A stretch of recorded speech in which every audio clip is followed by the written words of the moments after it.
السلام علیکم ورحمۃ اللہ وبرکاتہ۔ الحمدللہ رب العالمین والصلاة والسلام علی نبینا محمد وعلی آلہ وصحبہ اجمعین وبعد۔ عزیز طلبہ ثانویہ ثانیہ، گزشتہ درس میں ہم لوگ پڑھ رہے تھے کہ بیدبہ فلسفی دبشریم نامی بادشاہ کو قصہ بتا رہا تھا کہ دستاوند نامی جگہ میں ایک بوڑھا شخص تھا جس کے 3 بیٹے تھے۔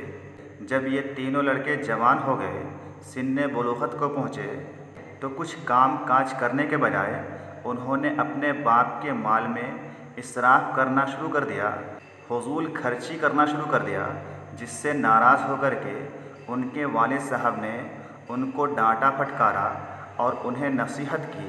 کیا نصیحت تھی؟ کس طرح کی نصیحت تھی؟ اس میں سے یہاں پر چند باتیں، کچھ باتیں، بعض باتیں آگے بیان کی جا رہی ہے۔ تو وہی کہا جا رہا ہے کہ وَكَانَ مِن قَوْلِهِ لَهُمْ، اور اس بوڑھے کی ان کے لیے جو باتیں تھیں، جو نصیحتیں تھیں، ان میں سے بعض باتیں، بعض نصیحتیں یہ تھیں۔ کیا تھیں؟ اس بوڑھے نے کیا سمجھایا؟ یا بنیا ان صاحب الدنیا یطلب 3 امور لن یدرکها الا ب4 اشیاء، اما الثلاثة التي يطلب فالسعة في الرزق والمنزلة في الناس والزاد للآخرة۔ کیا کہا؟ یا بنیا، اے میرے بیٹو، یا اصل میں بنی نایا تھا، جیسے کہ آپ کو اس سے پہلے بتایا گیا تھا کہ ابن کی جمع ابناء اور بنونا آتی ہے، اور بنونا کو حالت نصب میں بنینا پڑھا جاتا ہے یائی کے ساتھ، اور یہاں پر بھی یہ کلمہ حالت نصب میں ہے یائی کے ساتھ، کیونکہ یہ کلمہ کیا ہے؟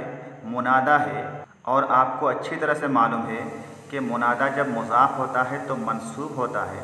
تو چونکہ یہاں پر یہ کلمہ منادہ ہے اور مضاف ہے، یائی کی طرف اس کی اضافت کی جا رہی ہے، اسی لیے یہ کلمہ حالت نصب میں ہے، منصوب ہے، اسی لیے بنونا بنینا بن گیا ہے، اور بنینا کی اضافت یائی کی طرف کی گئی ہے۔ اور آپ کو یہ بھی معلوم ہے کہ جمع کا نون اضافت کے وقت گر جاتا ہے، لہٰذا بنینا میں جو آخر میں نون ہے وہ نون گر گیا ہے، حذف ہو گیا ہے، کیونکہ اس کی اضافت کی جا رہی ہے یاء متکلم کی طرف، لہٰذا بنینا کا نون کیا ہو گیا؟ گر گیا، اور آخر میں یاء ساکن بچی، اور اس کی اضافت کی جا رہی ہے یائی کی طرف، یعنی آخر میں 2 یاء ایک ساتھ جمع ہو رہے ہیں، اسی لیے دونوں یاء کو مدغم کر دیا گیا، ملا دیا گیا، تو بنینا سے بنیا بن گیا۔ تو وہی کہا جا رہا ہے یا بنیا، اے میرے بیٹو، ان صاحب الدنیا، دنیا والا، صاحب کا معنی کیا ہوتا ہے؟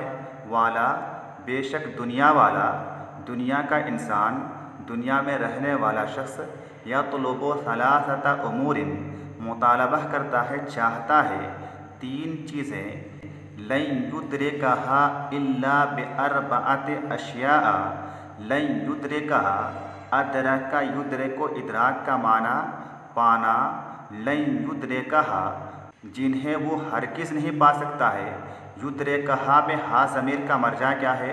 3 امور ہے، یعنی جن تینوں چیزوں کو وہ ہرگز حاصل نہیں کر سکتا ہے، ہرگز پا نہیں سکتا ہے، الا مگر، ب4 اشیاء، 4 چیزوں کے ذریعے، 4 چیزوں کو اپنا کر کے ہی ان تینوں امور کو، ان تینوں چیزوں کو حاصل کر سکتا ہے، پا سکتا ہے۔ یا بنیا، اے میرے بیٹو، ان صاحب الدنیا، بے شک دنیا والا، یطلب 3 امور، 3 چیزوں کو طلب کرتا ہے، 3 چیزوں کا مطالبہ کرتا ہے، 3 چیزوں کو حاصل کرنے کی کوشش کرتا ہے، لن یدرکها، جن تینوں چیزوں کو وہ ہرگز حاصل نہیں کر سکتا ہے، الا ب4 اشیاء، مگر 4 چیزوں کے ساتھ، 4 چیزوں کے ذریعے ہی ان تینوں چیزوں کو حاصل کر سکتا ہے، پا سکتا ہے۔ کون سی 3 چیزیں ہیں جن تینوں چیزوں کو حاصل کرنے کی دنیا والا کوشش کرتا ہے؟ بیان کیا جا رہا ہے اما الثلاثۃ اللتی یطلب، جہاں تک بات رہی ان تینوں چیزوں کی، اللتی یطلب، جن تینوں چیزوں کو دنیا والا طلب کرتا ہے، دنیا والا حاصل کرنے کی کوشش کرتا ہے، فالسعۃ، تو ان تینوں چیزوں میں سے پہلی چیز ہے السعۃ، اس کا معنی ہے فراخی، کشادگی، اسی طرح سے اس کا ایک معنی طاقت بھی ہوتا ہے، لیکن یہاں پر فراخی اور کشادگی ہی کے معنی میں ہے۔ فالسعۃ فی الرزق، پس رزق میں کشادگی، رزق میں فراخی، والمنزلۃ فی الناس، اور دوسری چیز جس کا انسان مطالبہ کرتا ہے، جسے انسان حاصل کرنے کی کوشش کرتا ہے، وہ چیز کیا ہے؟ والمنزلۃ، مقام، مرتبہ، رتبہ، حیثیت، والمنزلۃ فی الناس، اور لوگوں میں مقام و مرتبہ، رتبہ اور حیثیت، والزاد للآخرۃ، اور تیسری چیز ہے آخرت کے لیے توشہ، نیک اعمال، اعمال صالحہ۔ تو یہ تین چیزیں ہیں جن تینوں چیزوں کو حاصل کرنے کی ہر انسان میں خواہش ہوتی ہے، چاہت ہوتی ہے۔ کون سی تین چیزیں ہیں؟ ایک تو ہے رزق میں کشادگی، بہت زیادہ مال و دولت ہو، پیسہ ہو، جو چیز بھی خریدنا چاہے خرید سکتا ہو۔ دوسری چیز کیا ہے؟ لوگوں کے یہاں اس کا مقام، مرتبہ، عزت، کہ لوگ اس کی توقیر کریں، عزت کریں، اس کو مقام و مرتبہ دیں۔ اور تیسری چیز کیا ہے؟ آخرت کے لیے توشہ، نیکی کے کام۔ تو یہاں پر دیکھیے آپ کی کتاب میں تصویر دی ہوئی ہے، جس میں ایک بوڑھا شخص اپنے تینوں بیٹوں کو نصیحت کر رہا ہے، سمجھا رہا ہے، اور اس کے نیچے لکھا ہوا ہے کہ الرجل یعظ بنیہ، آدمی نصیحت کر رہا ہے اپنے بیٹوں کو، ویلومہم، اور ان کی ملامت کر رہا ہے، ان کو ڈانٹ رہا ہے، پھٹکار رہا ہے، علی سوء تبذیرہم، ان کے برے اسراف پر، ان کی فضول خرچی پر۔